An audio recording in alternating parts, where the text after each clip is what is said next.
अब आप कल्पना कीजिए कि दुर्योधन तो भगवान कृष्ण को बिल्कुल पसंद नहीं करता, लेकिन ये तो समझते ही है कि हाँ कृष्ण बड़े शक्तिशाली हैं, ईश्वर तो उसने कभी माना नहीं। उसने यही सोचा कि हाँ कूटनीतिज्ञ हैं, बलवान हैं, और तब उसने सोचा कि अगर ये मर्यादा धर्म की है तो कृष्ण को अगर मैं निमंत्रित पहले पहुंच करके अर्जुन से कर दूं तो मेरी ओर लड़ने के लिए मेरी ओर से बाध्य हो जाएंगे। और सचमुच वह रथ पर बैठ करके उतना शक्तिशाली तेजो में रथ भला अर्जुन के पास कहां था। दुर्योधन पहुंच गया द्वारिका में, और जब वह पहुंचता है तो एक अनोखी सूचना मिली। पूछता है द्वारपाल से, कृष्ण कहाँ है? द्वारपाल ने कहा वो तो सो रहे। एक यह प्रतीकात्मक उत्तर है, सांकेतिक उत्तर है। भगवान सो रहे हैं कि भगवान जग रहे हैं? सोने और जगने का अर्थ ये हुआ, आप जीवन में भी अनुभव करें। कथा में आप आए हैं, अगर सो रहे हैं तो आपको तो कुछ नहीं सुनाई दे रहा। इसका अर्थ है कि सोने वाला व्यक्ति कुछ नहीं सुनता, कुछ नहीं देखता। मानो भगवान जब दुर्योधन के आने की बात है तो ईश्वर तो जानता है कि क्या होने जा रहा है, और वो सीधे समाज की धारणाओं को नकार नहीं सकते, अस्वीकार नहीं कर सकते, क्योंकि यदुवंश में है, यदुवंश की मान्यताएं हैं।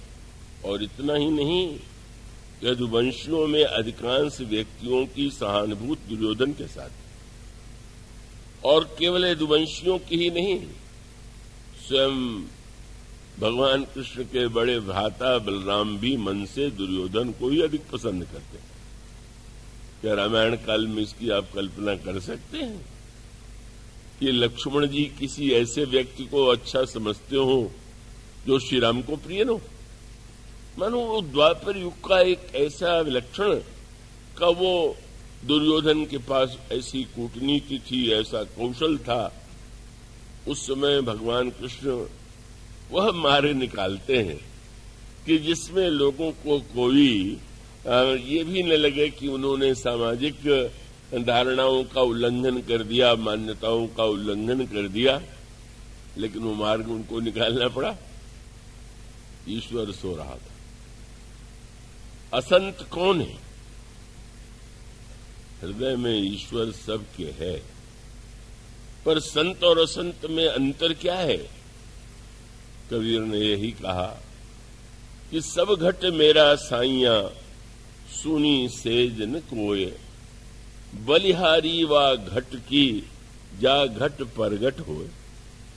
सबके हृदय की शैया पर वह विराजमान है, पर जिसके हृदय में वह चैतन्य है, जागृत है, सक्रिय है, जो भक्त की भाषा सुनता है, उसकी इच्छा पूर्ण करता है, वह ईश्वर जिसके जीवन में चैतन्य है, वही संत। भगवान सोए हैं, फिर भी दुर्योधन कहता मैं वहीं बैठूंगा चलकर जहां श्री कृष्ण हैं। और जाने के बाद स्वाभाविक है वहां जो सिरहाने उसे ऊंचा आसन लगा वहां बैठ जाता है। और पिछड़ जाते हैं अर्जुन, थोड़े विलंब से पहुंचते हैं, और पहुंचते हैं तो वो भी वहीं जहां श्री कृष्ण हैं, भगवान के चरणों के निकट बैठ गए विनम्र भाव से। और अगले ही क्षण श्री कृष्ण का पीताम्बर हटा, और आपने स्वाभाविक है कि अब कोई जगेगा तो जो पैताने होगा वही पहले दिखाई देगा। अरे अर्जुन तुम कब आए? दुर्योधन ने कहा मैं पहले आया हुआ हूं। मुस्कुराए, बड़ी समस्या है, पहले आप आए, देखा मैंने इनको पहले। बस इतने में तो सब कुछ उन्होंने कह दिया। हमारे प्रज्ञा चक्षु स्वामी शरणानंद जी थे, बिहारी जी लोग जा रहे थे दर्शन करने के लिए, उन्होंने कहा मैं भी चलूंगा। लोग हंसने लगे। महाराज आप क्या करेंगे जाकर के? जब आपके पास नेत्र नहीं है तो आप दर्शन नहीं कर सकते। पर बड़ा व्यंग भरा उत्तर उन्होंने दिया कि कोई बात नहीं है, मेरी आंखें नहीं है पर जिसके पास जा रहा हूं उसके पास तो आंख है, और आप आंख वाले उसे देख लेंगे और वो इस बिना आंख वाले को देख लेगा। मन उसका अभिप्राय यह है कि महत्व तो यह है कि ईश्वर की दृष्टि हम पर पड़ती है कि नहीं, हम उसकी दृष्टि को अपनी ओर खींच पाते हैं कि नहीं पाते। और फिर वही बात, आप तो दोनों ही मेरे संबंधी भी हैं, दोनों, एक पहले आया और एक को मैंने पहले देखा, तो मुझे तो दोनों का ही सम्मान रखना होगा। और वो दो वस्तुएं हैं और वो दो वस्तुओं में से आप में से चुनना है।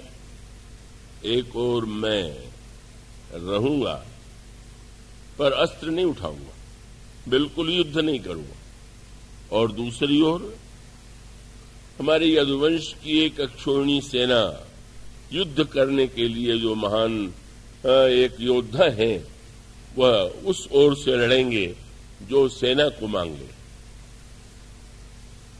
दुर्योधन घबराया, पर जब भगवान ने कहा कि अर्जुन छोटा है इसलिए पहले इसी को मांगने का अधिकार दूंगा, कोई वस्तु हो तो पहले छोटे को मिलना चाहिए,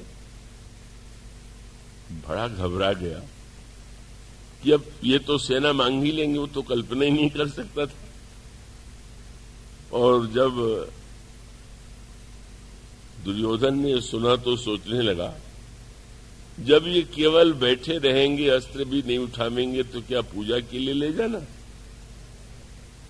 सेना युद्ध करेगी। पर उसे कितना संतोष हुआ जब अर्जुन ने कहा मुझे आपकी आवश्यकता है।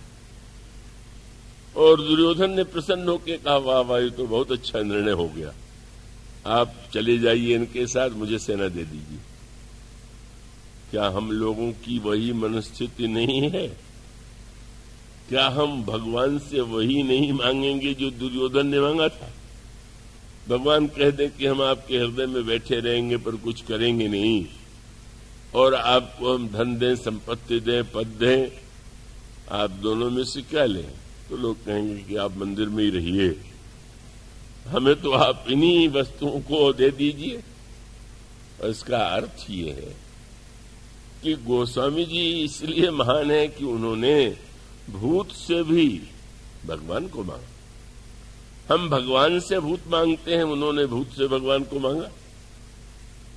और उस भूत ने बेचारे ने कहा मैं तो भला भगवान का दर्शन कैसे करा सकता हूं, वो तो हनुमान जी करा सकते हैं।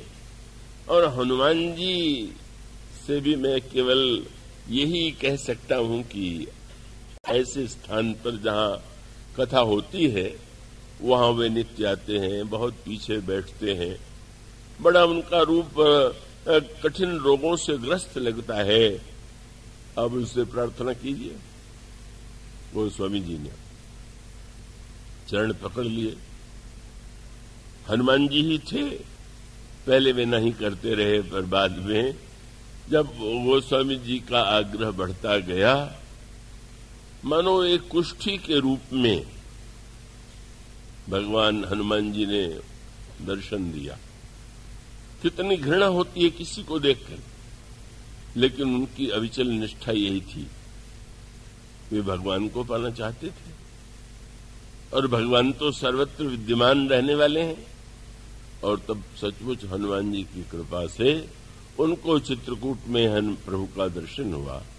यह जनश्रुति भी कहती है, और विनय पत्रिका में गोस्वामी जी भी उसका स्मरण करते हैं, अपने मन को याद दिलाते हैं, अरे मेरे मन, तो उस दिन की याद कर जब चित्रकूट में तुम्हारे लिए प्रभु ने कैसी लीला की।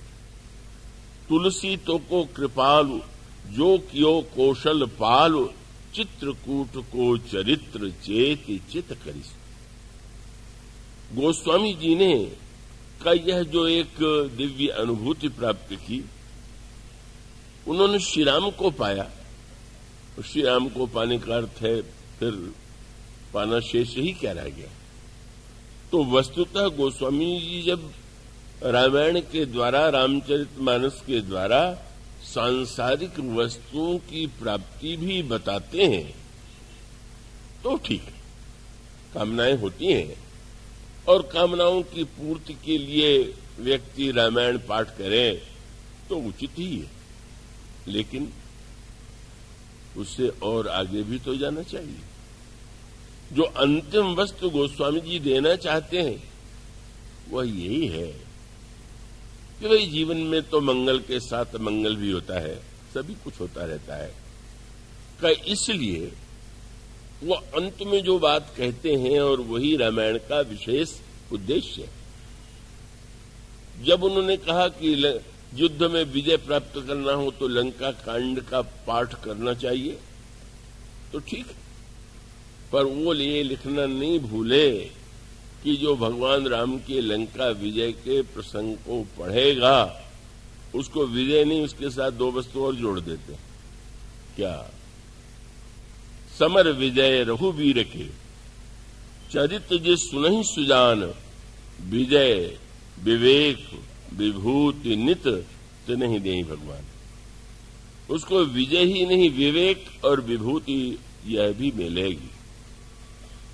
ये सूत्र है और इसका अर्थ ये है कि उन वस्तुओं को पाने के बाद भी हम यह न मान करके रुक जाएं कि यही पा करके हमने सब कुछ पा लिया।